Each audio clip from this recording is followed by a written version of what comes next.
In this lesson, we're going to finalize our player movement script. All right, so let's jump right into it. So in our if statement for our vertical in the positive direction, we want to put our turn direction script in another if statement. So what I want to do is say if my car's velocity is greater than a certain value, I still want to be able to turn. So let's go ahead and set this. Let's say if current speed. Now notice that it's not giving me any matches. IntelliSense should be updating here because we have this current speed value right down here. The variable is set. Now because it's down here, it's not going to recognize it up here, and that's going to be a problem. So what we need to do first and foremost is go ahead and take all of these values or variables and let's take them and bring them up to the top, okay, in our fixed update. So I'm going to hit Control X to cut those, and then up here, give myself a little bit of room, I'm going to hit Control V, and that's going to place all of those in there. Now at this point, it would be a good idea to create some comments like let's say drag and angular drag variables, so that way we know exactly what's going on. And then we'll say something like acceleration movement, okay, so that way we can start to figure out exactly what sections are where. So we'll say reverse movement, and there we go. So that should be plenty. One final one, we'll say calculate drag and angular drag for dirt track racing. All right, so that looks good.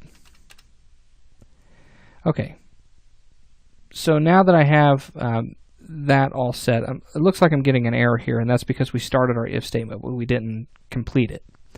So if our current speed is greater than, let's say, 0.05 f. If it's greater than that, then we should be allowed to turn.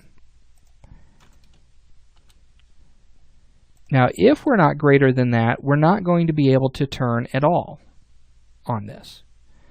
And let's see, let's go down. Let's see, let's do the same thing for our reverse. Because if I'm in reverse and I'm going past a certain velocity, I want to be able to turn. If I'm not going past a certain velocity, I don't want to be able to turn. Okay, so let's do the same thing. So if current speed, now notice that it's recognizing it because we've replaced the positioning of that. If current speed is greater than 0.05 f, then we want it to do this. So I'm just going to tab that over, and then down below we need our curly bracket to match that, and let's hit save. So now if I go into Unity and we hit play, okay, notice that if I hit the A and D key, I'm not allowed to do anything because my velocity is not set. But if I hit the W key and start to move, I can turn, and if my velocity stays a certain speed, I can still turn, okay, still control that. And then this gives me just even more control, and that's going to be a little bit easier on the player. So that's giving us a good value. Now, notice that if I slow down too much and I'm still turning, it's not going to allow me to do anything. So that's exactly the kind of movement we should get.